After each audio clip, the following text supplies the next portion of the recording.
tetapi dia tidak menyibukkan dirinya kepada Tuhannya Allah Subhanahu wa ta'ala. Ya, dia lebih sibuk dengan yang lainnya sehingga dia lupa akan kewajibannya sebagai hamba Allah Subhanahu wa ta'ala. Maka orang yang sibuk dengan sesuatu selain dari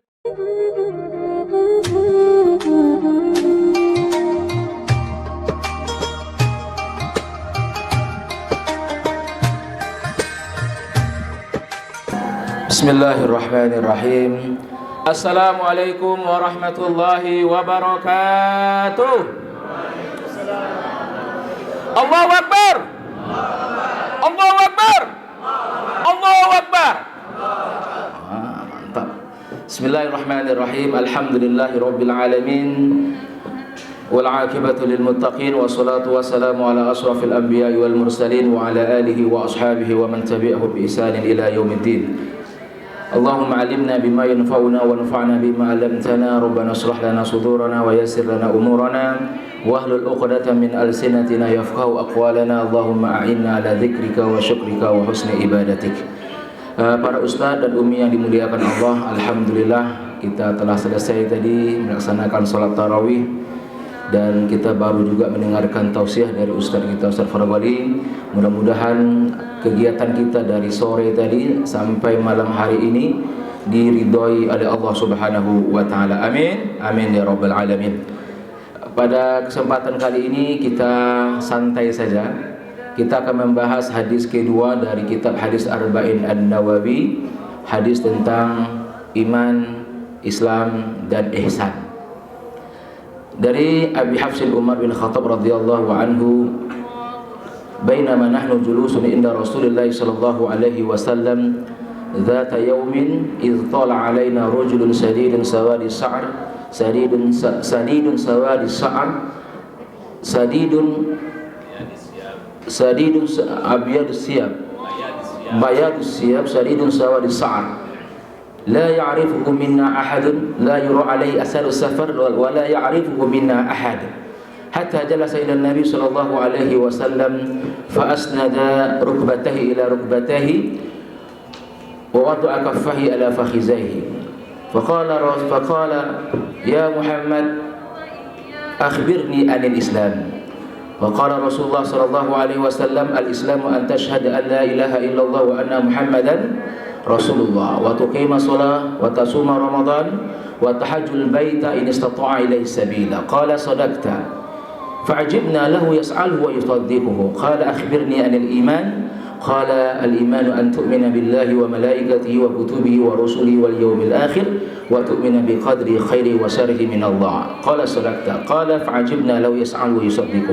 Qala akhbirni anil ihsan. Qala an ta'budallaha ka'annaka tarahu fa illam takun tarahu fa innahu yaraka. Qala akhbirni anis sa'ah. Qala mal mas'ulu anha bi'a'lama minasya'il. Qala akhbirni an amaratiha. Qala an talidal ummata rabbataha wa an taral hufata al-murata 'ala tari'a sa'yatawaluna fil bunyan. Thumma intalaqa falabistu madiyan faqala ya Umar أتدرين من الساعي؟ قال الله ورسوله أعلم. قال فإنه جبريل آتاكم ويعلمكم دينكم أو كما قال رسول الله صلى الله عليه وسلم. Hadis riwayat Muslim. Para umi dan ustaz yang dirahmati dan dimuliakan oleh Allah Subhanallah, ini hadis yang luar biasa sekali.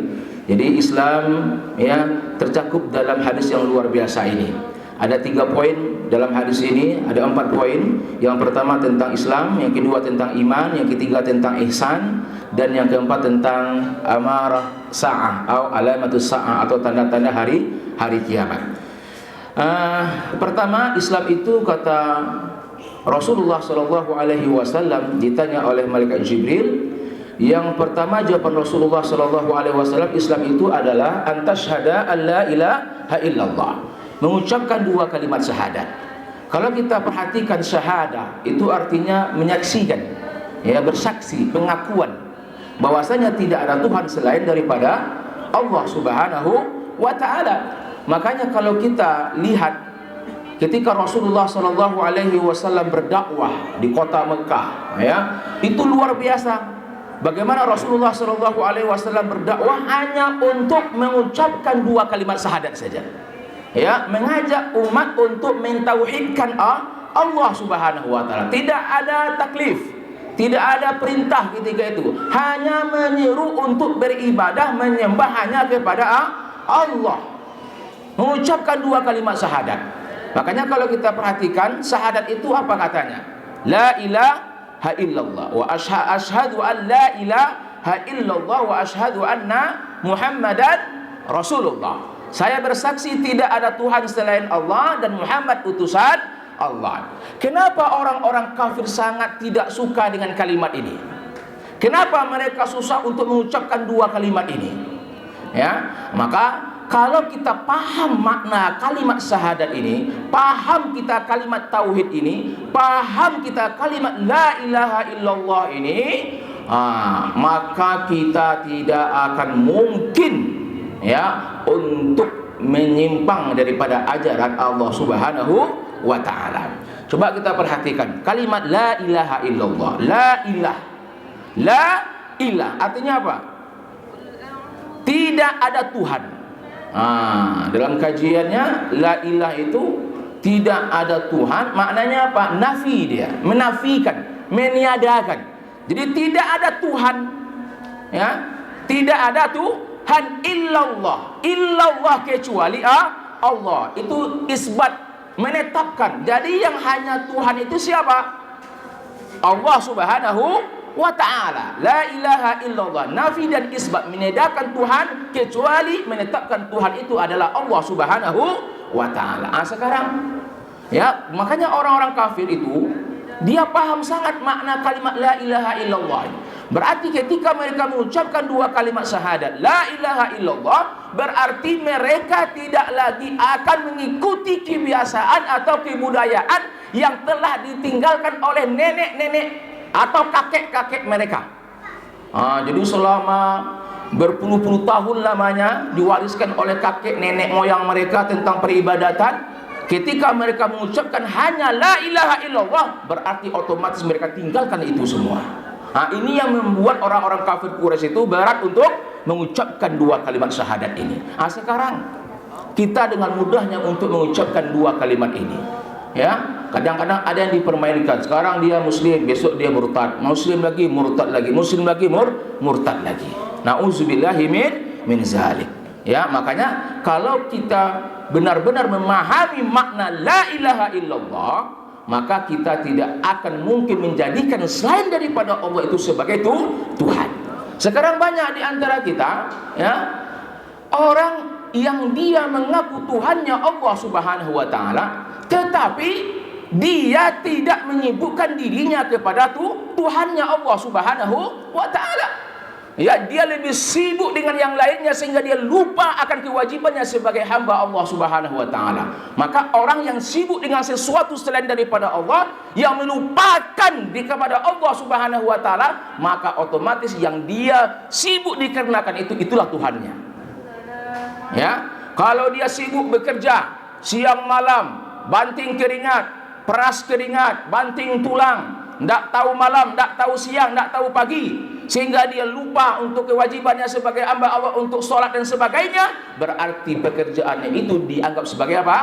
Tuhan. Jabatan, dia mencari jabatan dengan berbagai cara, dia mencari, mau halal mau haram lantak. Ya, yang penting dia dapat jabatan, maka berarti dia menjadikan jabatan itu sebagai Tuhan. Sekarang ya, para umi dan ustaz yang dirahmati dan dimuliakan oleh Allah Subhanahu wa taala, kita mengaku bahwasanya Allah Subhanahu wa taala kita baca dalam setiap surat kita, iyyaka na'budu wa iyyaka nasta'in. Kepadamu ya Allah kami menyembah dan hanya kepadamu ya Allah kami meminta pertolongan. Maka apapun masalah kita, apapun problematika kita, serahkan semuanya kepada Allah, minta bantu kepada Allah Subhanahu wa taala.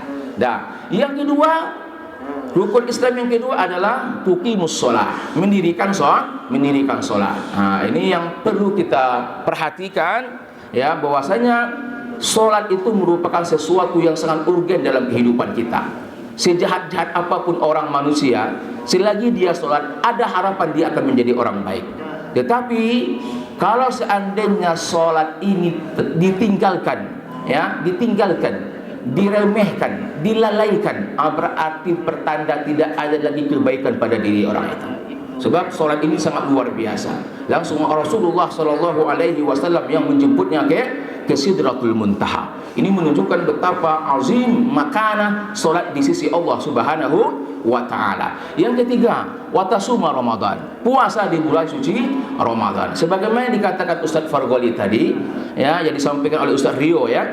Tentang saum itu adalah bulan tarbiyah. Ini langsung tarbiyah dari Allah.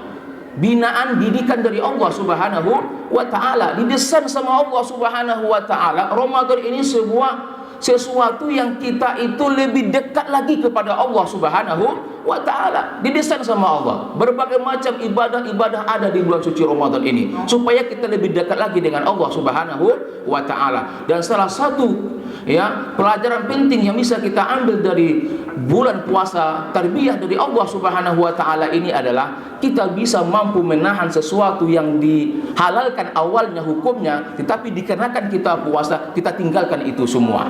Tetapi, ya, Allah menginginkan daripada ibadah puasa itu bukan hanya saja kita mampu menahan sesuatu, ya, di siang Ramadan itu untuk tidak makan dan minum, tetapi bagaimana setelah Ramadan ini kita bisa mengendalikan diri kita, kita bisa mengendalikan nafsu kita bisa mengendalikan, ya, godaan-godaan setan yang ada pada diri kita. Ya, bisa kita tahan. Yang halal bisa kita tahan, apalagi yang haram tentu bisa kita lebih tahan lagi. Kemudian yang keempat, yang keempat apa? Waktu tiaz zakat, mengeluarkan zakat. Zakat itu secara bahasa artinya apa? An-numu.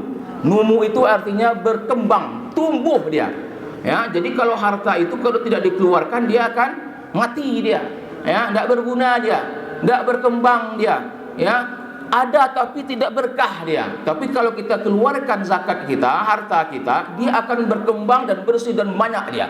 Ya, tumbuh berbuah-buah dia. Akhirnya walaupun harta kita sedikit, tapi kalau kita keluarkan zakat kita, maka, ya, harta itu akan berkah dan bertambah di sisi Allah Subhanahu wa taala. Yang kelima adalah wa tahajjul baita man istata'a ilaihi sabila, menunaikan ibadah haji ke tanah suci. Kalau kita lihat rukun Islam ini, Bapak Umi dan Ustaz yang dirahmati dan dimuliakan oleh Allah, ini adalah amalan zahir. Amalan zahir yang jelas, yang nampak. Ya, jadi rukun Islam itu amalan zahirnya, bentuknya, prakteknya dalam kehidupan kita di dunia ini. Sedangkan rukun iman itu amalan batin. Amalan batin, ya, amalan ruhi kita. Keyakinan yang ada pada diri kita. Kita beriman kepada Allah. Nampak sama kita Allah? Tidak, kan? Tetapi kita yakin bahwasanya Allah Subhanahu wa taala itu ada. Itu amalan zahir atau amalan batin? Amalan batin, amalan hati kita. Beriman kita kepada Allah, yakin kita kepada Allah, yakin kita ada hari akhirat, yakin ada pembalasan, yakin kita ada neraka, yakin kita ada surga, yakin kita akan mati. Dan itu adalah semuanya amalan batin. Kemudian yang ketiga yaitu tentang ihsan. Ihsan itu anta'budallaha ka'annaka tara. Engkau menyembah Allah seperti seolah engkau melihat Allah. Fa illam takun tarahu fa innahu yaraka. Kalau engkau tidak melihat Allah, maka yakinlah Allah melihatmu. Ini puncak daripada amalan zahir dan puncak daripada amalan batin kita, yaitu ihsan kepada Allah Subhanahu wa taala, yaitu ikhlas kita. Apa gunanya amalan zahir kita? Apa gunanya amalan batin kita kalau kita tidak ikhlas kepada Allah Subhanahu wa taala? Maka puncak daripada rukun Islam, puncak daripada rukun iman itu ada pada ihsan. Kita kerjakan itu semua hanya semata-mata mengharapkan ridho Allah Subhanahu wa taala. Terima kasih. Assalamualaikum warahmatullahi wabarakatuh.